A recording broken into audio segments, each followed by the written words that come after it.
A routine flight. Passengers settle in, expecting nothing more than a smooth journey. But something is wrong. A man in a suit rises from his seat, his voice sharp, his face filled with fury. The flight attendant stands frozen, her hands trembling as passengers look on in shock. What happens next will leave you speechless. Stay until the end to see how one moment changes everything. Like, subscribe, and turn on notifications so you never miss a story that keeps you on the edge of your seat. Dwayne Johnson walked down the jet bridge, his head slightly lowered, a cap pulled down over his forehead, and dark sunglasses shielding his eyes. He wasn't trying to be unapproachable, but after years of fame, he had learned that sometimes blending in was the best way to travel. He adjusted the straps on his backpack and stepped onto the plane, immediately feeling the familiar rush of cool air conditioning. The cabin was already filling up with passengers, families settling into their seats, business people busy with their laptops, tourists chattering excitedly about their destinations. It was a standard flight, nothing out of the ordinary. Just a routine trip. At least, that's how it seemed. Dwayne moved carefully down the aisle, his broad shoulders making it difficult to avoid bumping into the seats. A few passengers glanced up, some recognizing him, some simply registering his size and presence before looking away. He found his seat, a spacious one near the front of the plane, and slid his backpack into the overhead compartment before settling in. A flight attendant, dressed in the crisp uniform of the airline, walked down the aisle, checking boarding passes and assisting passengers. As she approached Dwayne's row, her eyes widened slightly before she caught herself. She looked around quickly, as if confirming that no one else had noticed, then leaned in just a little. "Oh my God," she whispered, trying to contain her excitement. "Are you Dwayne Johnson?" Dwayne smiled, tilting his head slightly. "Guilty as charged." The flight attendant exhaled softly, shaking her head with a smile. "Wow, my brother's obsessed with you. He watches all your movies, follows your workouts. He even does that whole eyebrow thing you do."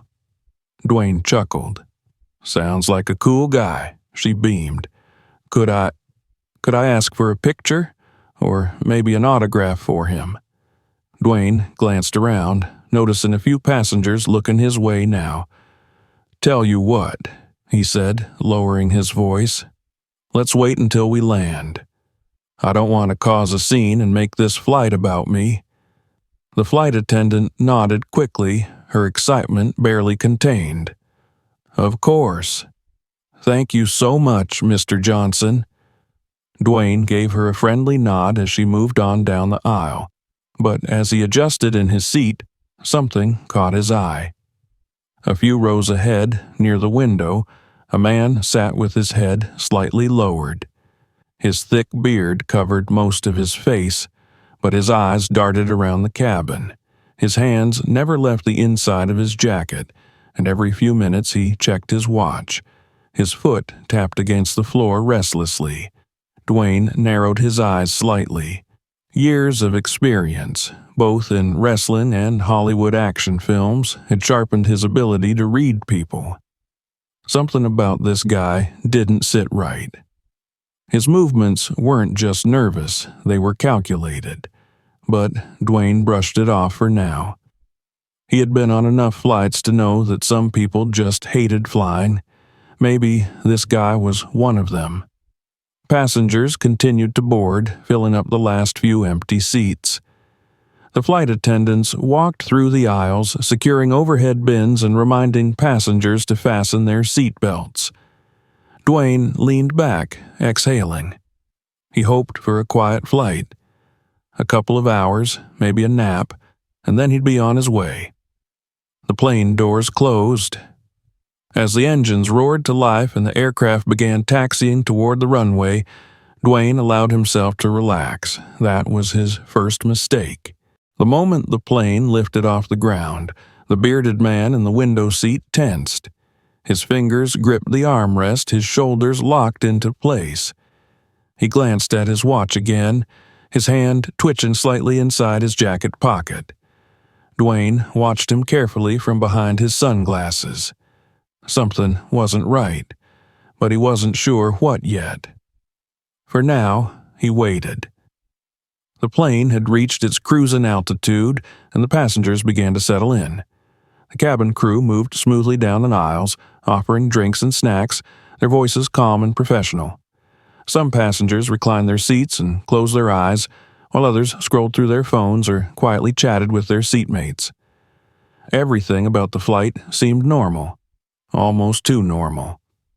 Dwayne Johnson adjusted his position in his seat, rolling his shoulders back. He had taken long flights before, but something about this one didn't let him relax.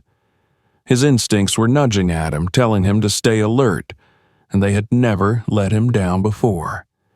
His eyes flicked toward the bearded man again. The guy was still seated near the window, his posture rigid.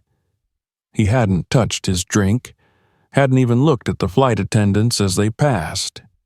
Instead, he kept his hands buried deep in his jacket pockets, his fingers moving slightly as if fidgeting with something. Every few minutes, he checked his watch, his leg bouncing with nervous energy. Dwayne wasn't the only one who noticed. The woman sitting across the aisle cast a wary glance at the man before looking away quickly. A businessman a few rows ahead subtly turned his head, watching him for a brief moment before returning to his laptop. A mother, seated near the back with her young daughter, pulled the child a little closer, her eyes darting toward the man every so often. Something was off.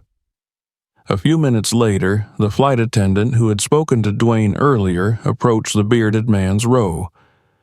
She carried a warm, practiced smile as she leaned slightly toward him.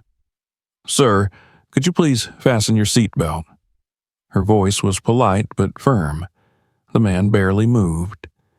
His gaze flicked up to her, his expression unreadable. "I don't need a seatbelt," he muttered. The flight attendant's smile faltered just slightly. "Sir, it's a safety requirement. I need to ask you to fasten it." The man exhaled sharply, his fingers twitching inside his jacket. "And I told you, I don't need it." Dwayne sat up straighter, his muscles tensed, his senses sharpening. The woman didn't back down. "Sir, I need you to comply with the safety rules." The man suddenly turned his head toward her, his face twisted in irritation. His voice was lower this time, but filled with venom. "You don't get to tell me what to do," he growled. A few nearby passengers stiffened. A nervous silence spread in the surrounding seats. The flight attendant swallowed, keeping her professionalism intact. "Sir, I'm just doing my job." The man let out a short, humorless laugh. "Your job?" he repeated, shaking his head. Then he leaned slightly closer to her, lowering his voice. "You should be grateful you even have a job, working among real people." Dwayne's jaw tightened. The flight attendant's fingers gripped the tray she was holding a little tighter, but she stood her ground. "Sir, I will need you to—" The man cut her off. "In my country, people like you wouldn't even be allowed to speak." Dwayne had heard enough. He pushed his sunglasses up onto his head, placed his hands on the armrests, and stood up. His massive frame cast a shadow over the man, making it impossible to ignore his presence. The bearded man slowly turned his head toward Dwayne. Their eyes locked.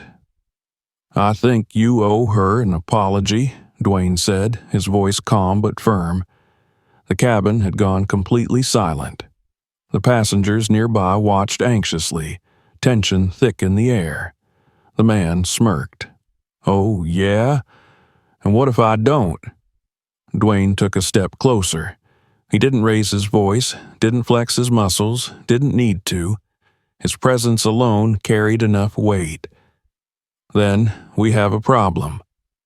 The bearded man's smirk faded just slightly. A bead of sweat formed at his temple. His fingers twitched inside his jacket pocket again. Dwayne noticed it immediately, the way the man kept one hand clenched in his jacket, the way he had been sweating despite the cool cabin air, the way he kept checking his watch. Dwayne had seen this kind of behavior before. Not just in action movies, this was real. This wasn't just an aggressive passenger. This man was hiding something. The bearded man narrowed his eyes. His breathing quickened. He glanced toward the front of the cabin, then toward the emergency exits. His hand shifted again inside his pocket, this time gripping something tighter. Dwayne's muscles coiled, his instincts screaming at him.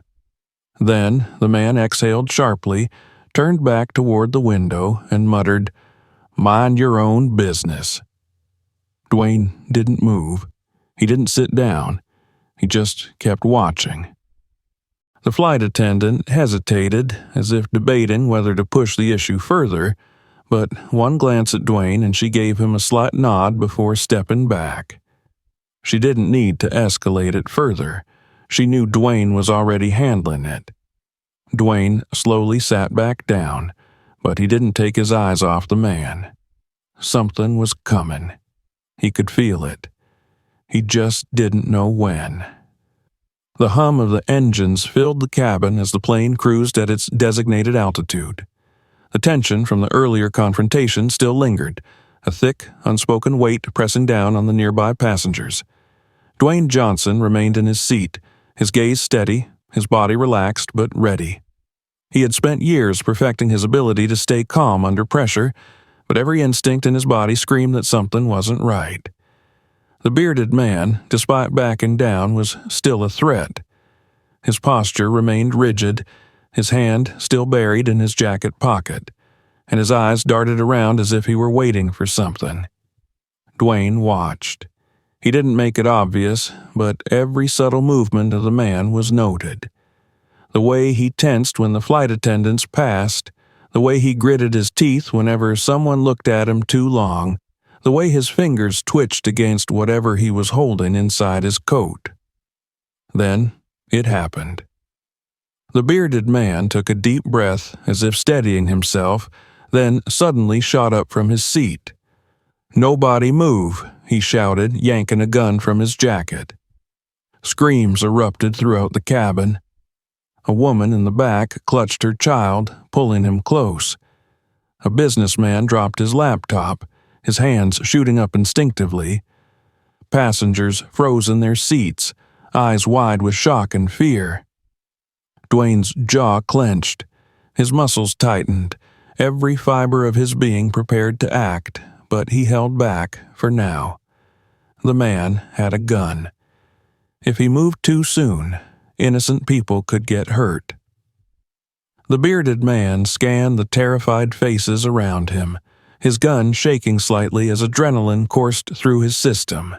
His eyes were wild, but there was calculation in them, a plan playing out in his mind. "Everyone stays in their seats," he barked. "Do what I say, and no one gets hurt." Dwayne's eyes flicked toward the aisle. A second man stood up near the rear of the plane. He was leaner, younger, and in his hand he gripped a makeshift weapon, a sharp piece of plastic, likely broken off from something he smuggled on board. A third man rose a few rows back. He was holding something even deadlier, a thin metal wire coiled between his hands, a garrote. His eyes locked onto one of the flight attendants, and he took a slow step forward. Dwayne's stomach tightened. This wasn't just one man losing control. This was a coordinated attack. The bearded man turned his gun toward the nearest flight attendant, the same woman he had berated earlier. She stood frozen, her hands trembling at her sides. "You," he snapped, "get the pilot on the intercom. Tell them to open the cockpit door." Her voice wavered. I can't do that." The man's eyes darkened. He stepped closer, the gun now inches from her chest. "Do it, now." Dwayne could see the panic in her eyes. She was terrified, but she also knew the rules. Cockpit doors didn't open for hijackers. The second terrorist, the one with the plastic shiv, stepped into the aisle, his voice low and mocking. "Let's not make this difficult. Nobody wants to die today." Dwayne had heard enough. His body moved before his mind had fully processed the decision. In one fluid motion, he stood up, drawing the eyes of everyone in the cabin, including the terrorists. The bearded man jerked his gun toward him, his mouth curling into a sneer. "And what the hell do you think you're doing?"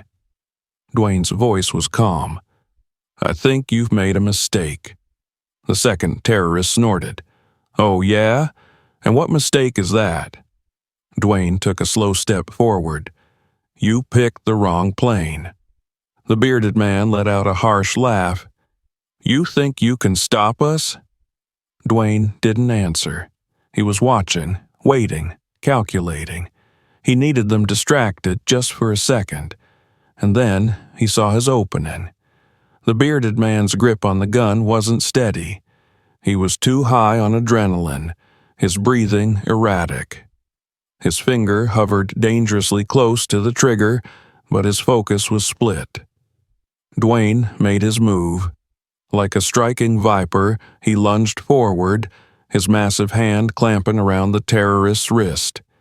Before the man could react, Dwayne twisted his arm sharply, forcing the gun away from the flight attendant. The weapon discharged, a deafening bang, sending a bullet into the ceiling. Screams filled the cabin, but Dwayne wasn't done. With a powerful yank, he wrenched the gun from the man's grip and slammed his elbow into his jaw. The bearded man crumpled, groaning in pain. The second terrorist rushed forward, shiv raised, but Dwayne sidestepped effortlessly. He caught the man's wrist mid-swing and, with a sharp twist, sent the makeshift weapon clattering to the floor. The third terrorist, the one with the garrote, saw his chance. He lunged from behind, attempting to loop the wire around Dwayne's neck, but Dwayne was ready. He ducked at the last second, grabbing the man's arm and using his own momentum against him. With a powerful heave, he flipped the terrorist over his shoulder and onto the floor. The cabin erupted into stunned silence. Dwayne stood over the restrained men, his breathing even, his expression unreadable. He turned to the passengers, scanning their terrified faces. "You're safe," he said simply, but even as he spoke, he knew the fight wasn't over yet. The bearded man groaned, clutching his jaw, and managed a weak laugh. "You have no idea what's coming," he rasped. Dwayne's eyes narrowed. He had neutralized the threat in the air, but now he had to wonder what was waiting for them on the ground. The cabin was eerily silent, except for the muffled cries of a few passengers and the groans of the restrained terrorists. Dwayne Johnson remained standing, his chest rising and falling steadily as he scanned the plane, making sure no other threats remained. The immediate danger had been neutralized, but the words of the bearded man still echoed in his head. "You have no idea what's coming." Dwayne turned toward the flight attendants. "Tie them up. Use whatever you have. Seatbelt extensions, cords, anything." The lead flight attendant, still shaken but determined, nodded and rushed to grab supplies. The ex-military passenger, a man in his 50s with a hardened expression, stepped forward. "I'll help," he said gruffly. Dwayne gave him a nod of appreciation. Together, they secured the three terrorists, binding their wrists and ankles tightly. The bearded man winced as the restraints dug into his swollen wrist, but he said nothing. The passengers slowly began to stir from their shock. Some whispered to each other, while others remained frozen, their eyes locked on Dwayne as if he were the only thing standing between them and certain death. A mother hugged her child tightly, tears streaming down her face. The businessman near the window exhaled sharply, muttering, "Jesus Christ." The flight attendant who had been targeted earlier approached hesitantly. Are we safe?" she asked, her voice shaky. Dwayne glanced down at the restrained terrorists. For now. But even as he said it, he knew the fight wasn't over. The bearded man, despite his bruised jaw and tied-up hands, still held on to a twisted smirk. "You really think you stopped us?" he rasped. Dwayne squatted down so they were eye level. "You tell me." The man let out a dry chuckle, his swollen lips splitting slightly. "You stopped us," he admitted. "But did you stop them?" Dwayne's eyes narrowed. "Who's them?" The terrorist only grinned. A chill ran down Dwayne's spine. He turned toward the flight attendant. "Get the cockpit on the line, now." She quickly moved to the intercom, her fingers trembling slightly as she pressed the button. "Captain, this is Flight Attendant Barnes. We have secured the hijackers, but we need to speak with you immediately." There was a brief silence before the captain's voice crackled through the speaker. "Understood. What's the status?" Dwayne took the intercom from the attendant. "This is Dwayne Johnson. The terrorists are down, but one of them claims there's another team waiting on the ground."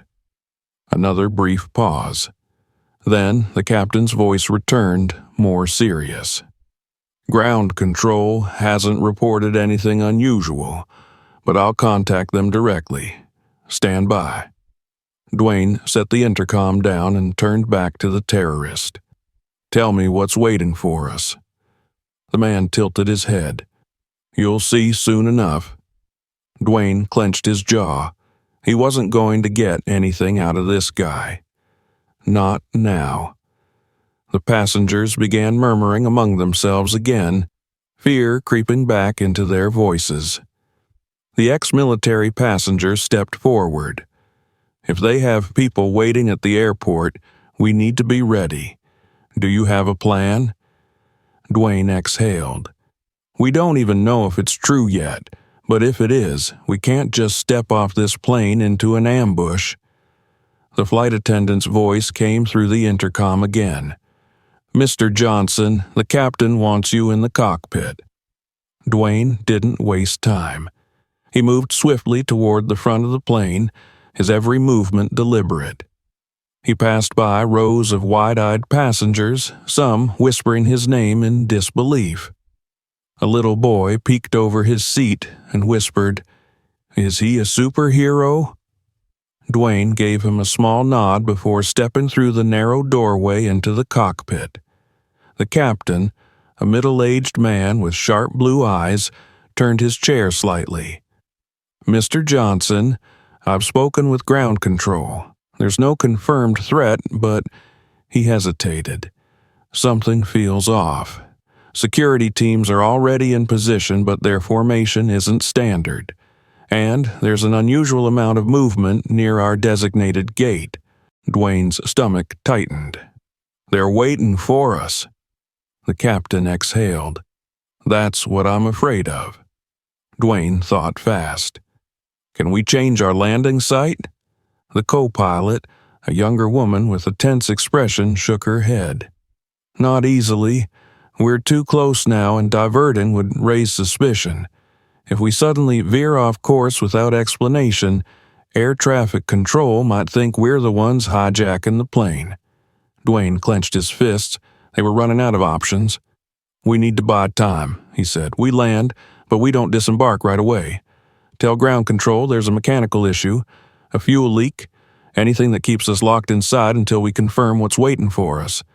The captain nodded and relayed the message. Dwayne turned back toward the cabin. He knew they had only minutes before touchdown.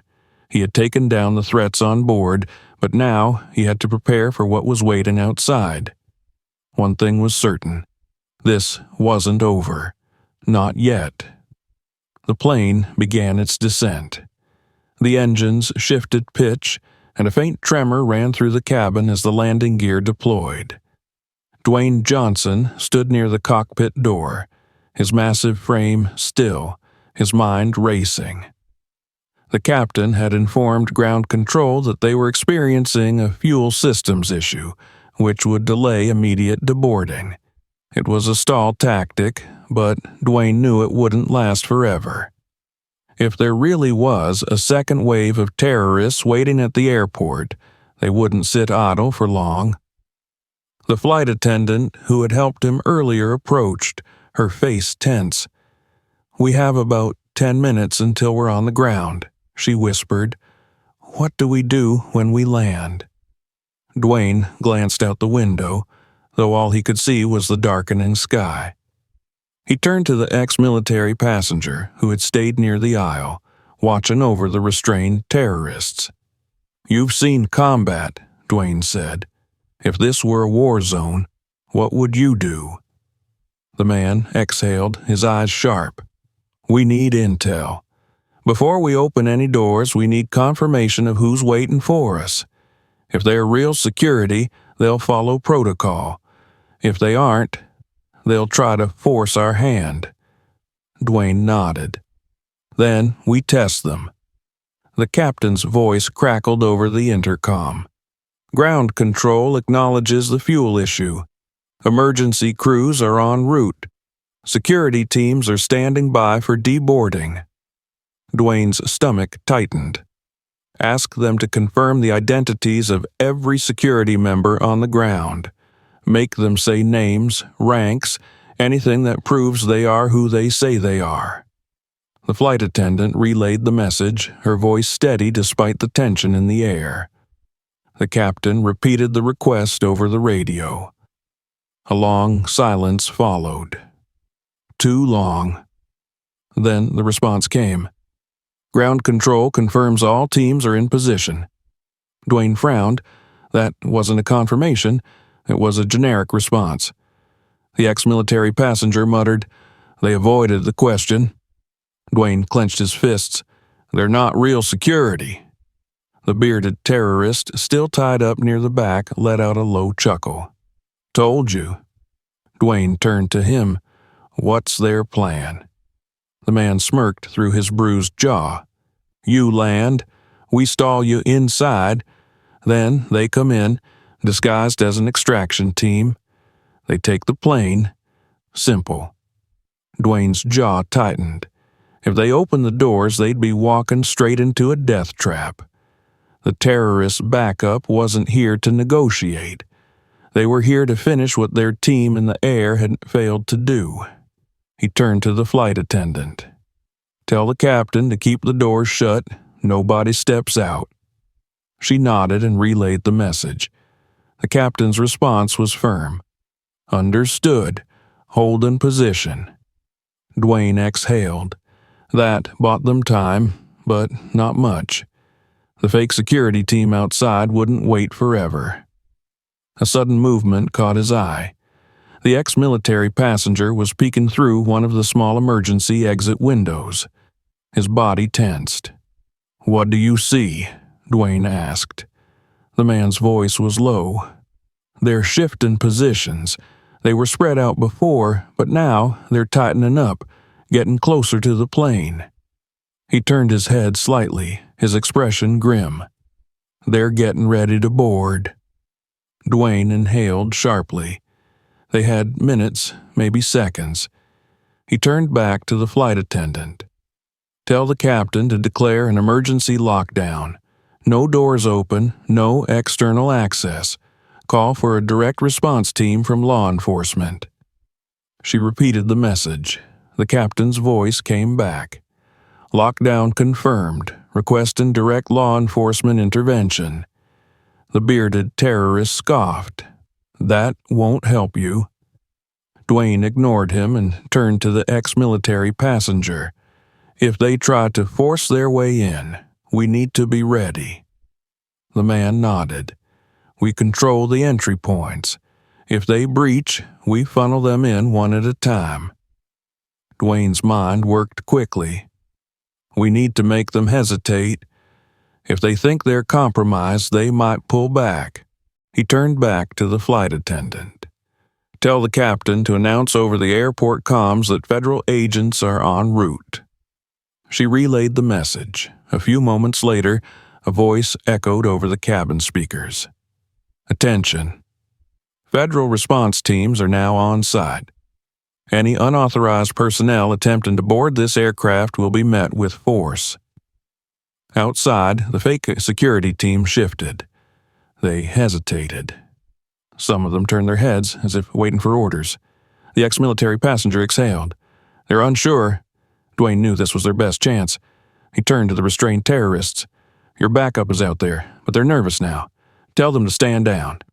The bearded man grinned. Why would I do that? Dwayne's eyes darkened. Because if they breach this plane, they die first. And you'll be the last one left. The terrorist's smirk faltered. A long silence. Then the man exhaled sharply and looked toward the nearest window, as if weighing his options. Finally, he muttered, Comms. Dwayne narrowed his eyes. What? The terrorist looked up at him. They're waiting for a signal. They won't move unless they get confirmation from inside. Dwayne turned to the flight attendant. We need to disrupt their communication. Jam their signal if we can. She quickly relayed the request. A moment later, the captain responded, Airport control is scrambling unauthorized frequencies. Any external communications will be blocked within our radius. Outside, the fake security team hesitated again. Some of them touched their earpieces. One of them cursed, shaking his head. The ex-military passenger muttered, It's working. Dwayne turned to the terrorist. Tell them to stand down, now. The bearded man hesitated. Then, through gritted teeth, he muttered, Cancel. Dwayne turned to the flight attendant. Relay that outside. She did. A tense silence followed. Then, slowly, the fake security team began dispersing. One by one, they moved away from the plane, blending back into the airport crowd. The ex-military passenger exhaled. They're pulling out. Dwayne watched until the last of them disappeared. Then, finally, he allowed himself to breathe. The intercom crackled. The captain's voice was clear. Law enforcement teams are now boarding. Stand by for secure evacuation. The passengers, still shaken but realizing the danger had passed, let out quiet sobs of relief. Some clutched their loved ones. Others simply sat in stunned silence. Dwayne turned to the restrained terrorists. Looks like your ride isn't coming after all. The bearded man glared at him but said nothing. A few minutes later, real security teams entered the plane. The restrained terrorists were dragged out first, taken into custody without incident. One of the officers, a tall, serious-looking man, approached Dwayne. We got here as fast as we could. He looked around at the subdued hijackers. But it looks like you had it handled. Dwayne rolled his shoulders, the tension finally easing. Had a little help. He glanced at the ex-military passenger, who gave him a small nod. The officer smirked. Well, Mr. Johnson, I hope you don't make a habit of saving airplanes. Dwayne chuckled. Not planning on it. The officer shook his head in disbelief. You just stopped a full-scale hijacking. You might have saved hundreds of lives today. Dwayne glanced around the plane at the passengers who had survived, at the flight attendants who had stayed strong.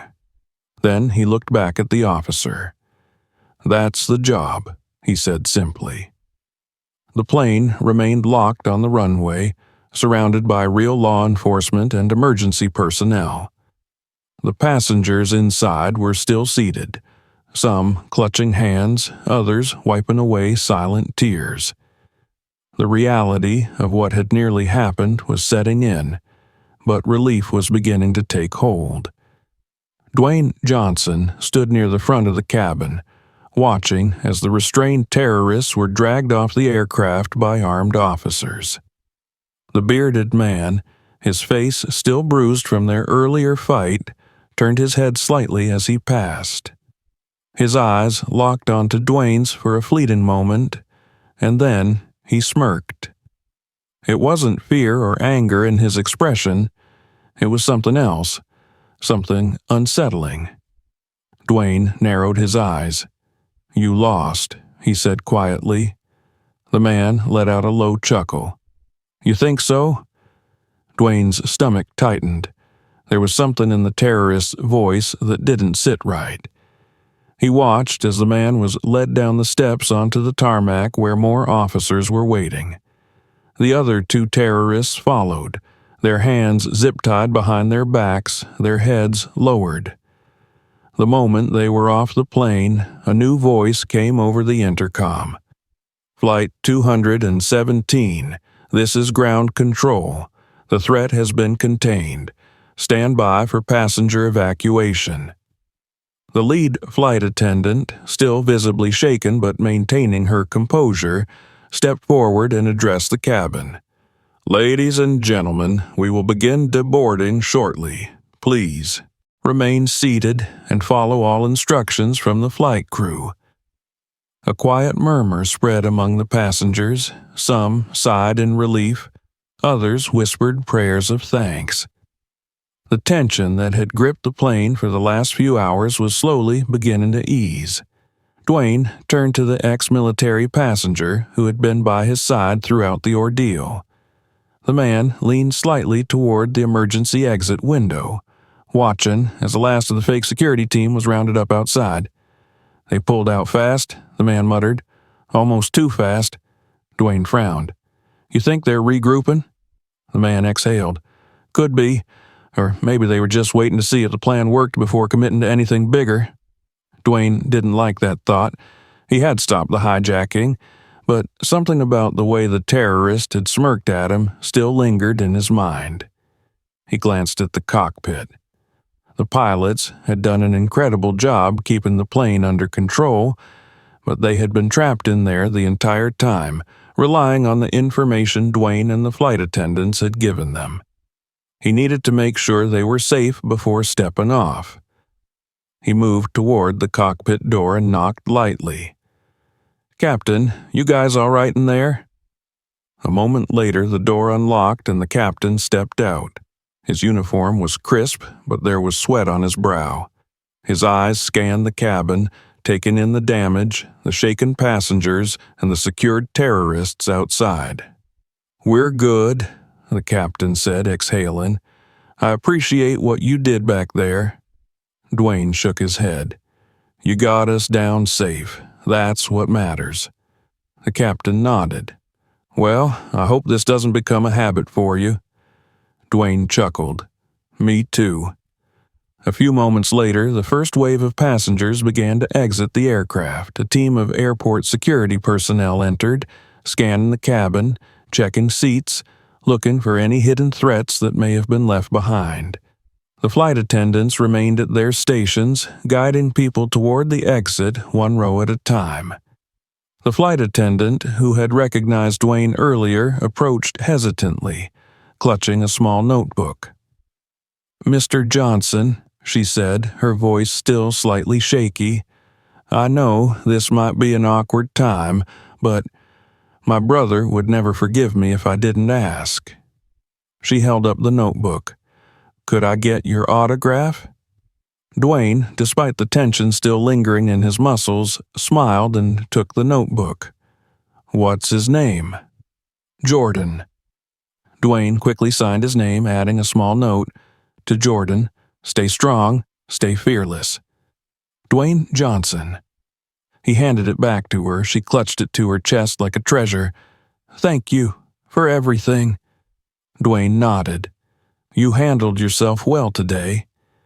Her eyes glistened, but she quickly wiped away the moisture before stepping back to continue helping passengers. Dwayne remained near the front as the passengers exited, making sure no one was left behind. The mother and child he had noticed earlier walked past him, the little boy staring up at him with wide, awe-filled eyes. The kid tugged on his mother's sleeve. "Mom, is he a superhero?" His mother let out a shaky laugh, pulling her son closer. "He's definitely something special." Dwayne gave the boy a small nod. The kid beamed before following his mother down the aisle. Finally, the last of the passengers had exited. Dwayne took a final look around the cabin. The seats were slightly disheveled, the floor littered with small signs of the chaos that had unfolded. But, despite everything, they had made it. As he stepped out of the aircraft and onto the jet bridge, the crisp air hit his face. Police and federal agents were stationed outside, securing the perimeter. Reporters were already gathering beyond the barriers, eager for a statement. Dwayne ignored them for now. One of the officers approached him. "Mr. Johnson, we're going to need a full statement from you." Dwayne exhaled, rolling his shoulders. "Yeah, I figured." The officer hesitated. "We also found something." Dwayne's body tensed. "What?" The officer glanced toward one of the detained terrorists. "We searched them, found encrypted communication devices. Looks like they were receiving updates from someone." Dwayne's stomach dropped. The officer continued. "Whoever was feeding them information, they're still out there." Dwayne inhaled sharply. It wasn't over. Not yet. Dwayne Johnson stood just outside the aircraft, the cool night air hitting his face as he processed the officer's words. Whoever had been feeding the terrorists information was still out there. The battle inside the plane had been won, but the war might not be over. He glanced toward the detained terrorists. They had been stripped of their weapons, their hands bound, their faces a mix of pain and fury. Yet the bearded man, the one who had led the hijacking, still had that smirk on his face. Dwayne walked up to him. "Who were you talking to?" The man chuckled, shaking his head. "You think this ends here?" Dwayne's jaw tightened. "Your plan failed." The terrorist's smirk widened. "You stopped us," he admitted, "but this was never just about one flight." Dwayne inhaled slowly, keeping his anger in check. He knew intimidation wouldn't work. This man had been willing to die. There was nothing Dwayne could say that would scare him, but what he could do was ensure that his network fell apart before they could try again. The officer beside him spoke. "We're running full background checks, but they all had fake IDs. No clear ties to known groups yet. The encrypted devices are being analyzed, but it'll take time." Dwayne glanced at the group of agents nearby, some speaking into radios, others scanning the terminal. The airport was still on high alert, and passengers from other flights were being rerouted and questioned. It was controlled chaos, but the authorities were doing their job. He turned back to the officer. "How soon can we confirm the extent of their network?" The officer sighed. "Hard to say. Could be hours, could be days. But whoever was feeding them intel will know by now that their guys failed. They'll either cut ties and disappear, or retaliate." Dwayne's muscles tensed. "Then we have to act first." The officer studied him. "You've already done enough tonight, Mr. Johnson." Dwayne exhaled. He knew he wasn't law enforcement.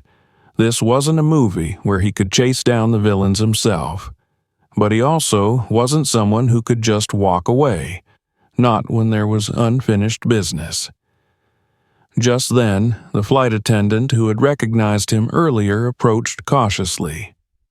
Her expression was a mix of exhaustion and gratitude. She clutched the notebook Dwayne had signed for her brother, holding it close. "I just wanted to say thank you," she said. "I don't even want to think about what could have happened if you hadn't been here." Dwayne gave her a reassuring nod. "You handled yourself well. You stayed strong." She let out a breath. It didn't feel like it at the time. He glanced around at the officers, the agents, the passengers who had made it off the plane safely. Fear doesn't mean weakness, he said. It just means you have something worth fighting for. She smiled softly. I'll remember that. A moment later, a different officer approached, this one holding a secured tablet. Mr. Johnson, we just received partial decryption from the devices we found on them. Dwayne's eyebrows furrowed. And? The officer hesitated, then turned the screen toward him. The last message they received was right before the attack started. It wasn't instructions. It was confirmation. Dwayne's stomach sank as he read the words on the screen. Proceed. Airport teams are in place. Target confirmed on board. He read it again, his heartbeat steady but heavy. Target confirmed. They hadn't just hijacked a random flight. They had been after someone specific on that plane. Dwayne slowly looked up at the officer. They weren't just hijacking the plane. He exhaled. They were coming for me. The officer's face darkened. Looks that way. The weight of the revelation settled over him. This hadn't been about money or a ransom or even a political statement. This had been an assassination attempt. Dwayne's mind raced through the possibilities. Had it been personal? Had someone put a hit on him? Or was he just a high-profile target meant to send a larger message? The officer shifted. We're going to need to put you under protection until we figure out exactly who ordered this. Dwayne's eyes flicked back toward the bearded terrorist who was still watching him, his expression smug. Dwayne's jaw clenched. This wasn't over. Not even close. The chaos has ended, but one question remains. What if no one had stepped in? Moments like these reveal true courage. What would you have done? Share your thoughts in the comments. Like, subscribe, and turn on notifications so you never miss our most intense stories.